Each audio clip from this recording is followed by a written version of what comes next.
সাবের plugin use করে খুব সুন্দর সহজেই আমরা এরকম একটা দূরের কোনো একটা জায়গা আমরা হাইলাইটেড করতে পারি। আফটার ইফেক্ট যে কোনো ভার্সন আপনি চাইলে এটা ইনস্টল করে করতে পারবেন। তো আমরা যেটা করেছি, প্রথমে একটা লেয়ার নিলাম, মানে পিকচারটা নিয়ে আবার ডাবল আর একটা লেয়ার নিলাম, সেম লেয়ারটাই আবার একটা কপি করে দেন কন্ট্রোল ডি দিয়ে নতুন আর একটা লেয়ার নিলাম। নেওয়ার পর এখানে আমরা রেক্ট্যাঙ্গেল একটা ইলিপস টুল নিয়ে এই যে গাড়ির যে চাকাটা দেখা যাচ্ছে ঠিক এইটা যেরকম আছে ঠিক ওইভাবে একটা রাউন্ড একটা রেক্ট্যাঙ্গেল টুল দিয়ে আমরা আউটলাইন করে নিলাম। মানে পারফেক্ট হতে হবে যখন চাকাটা মুভ করে বা যেখানে আছে ঠিক ওই রেশিও অনুযায়ী এটাকে এমনভাবে রেক্ট্যাঙ্গেলটা নিতে হবে যেন শুধু এই গাড়ির চাকাটাই শুধু হাইলাইটেড হয়। ঠিক আছে, তো এই কারণে যেটা করতে হবে, আমরা ওইটা করার আগে আমরা একটা সাবের প্লাগ ইন ইনস্টল করতে হবে।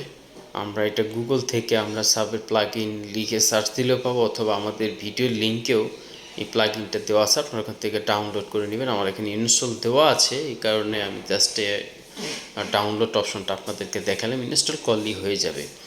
এরপর আমরা এই লেয়ারে সাবের যে অপশনটা আছে সাবের প্লাগ ইন, ওইটা আমরা অ্যাপ্লাই করলাম। অ্যাপ্লাই করার পরে দেখেন এখান থেকে আমরা এখানে লেয়ার মার্কস করে দিব। লেয়ার মার্কস করে দিলে কি যেটা হবে যে রাউন্ড হয়ে যাবে, চারপাশ দিয়ে যে রেক্ট্যাঙ্গেলটা আছে ওইটা এখানে চলে যাবে।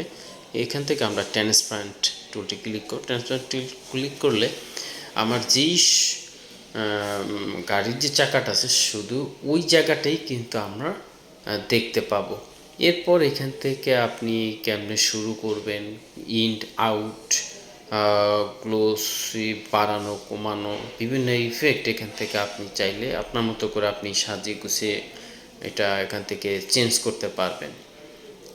এরপর আমরা এখান থেকে এটা আমরা একটা ইফেক্ট দেখলাম, এটা বাই ডিফল্ট সিলেক্ট করা আছে, এটা আমরা একটা টেস্ট করে দেখলাম। চাইলে আপনারাও এটা বিভিন্ন ইফেক্ট আপনারা দেওয়ার চেষ্টা করবেন, গ্লোসি কমিয়ে দিবেন বাড়িয়ে দিবেন। এবার আমরা একটু রান করে দেখি, যে দেখতে পাচ্ছেন যে গাড়ি শুধু এই চাকাটাকে আমরা হাইলাইট করতে চাচ্ছি, সেক্ষেত্রে এটা কিন্তু সুন্দরভাবে যখন আমরা এটা দিচ্ছি ইজিলি কিন্তু এটা দূরের থেকে এই জায়গাটাকে কিন্তু আমার চোখে লাগতেছে।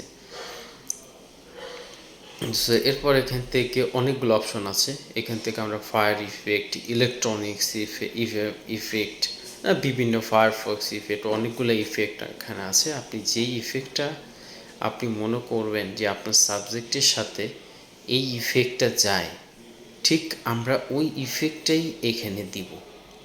মানে যেইটার সাথে যেই ধরনের ইফেক্ট আপনি মনে করেন ওইখানেই আমরা ওই ইফেক্টটা দিব, কারণ এখানে আপনার সাবজেক্টের সাথে এখানে অনেকগুলা ইফেক্ট এখানে আছে, চাইলে আপনি মডিফাই করেও দিতে পারবেন। তো এখানে আমরা আপাতত একটা আমরা এটাতে দিছি একটা ইলেকট্রিক শর্ট, ওই টাইপের একটা ইফেক্ট আমরা এখানে দিয়েছি, যাতে আমরা অনেক সময় দেখা যায় কি আমরা যখন চাক্কাটার চারপাশ দিয়ে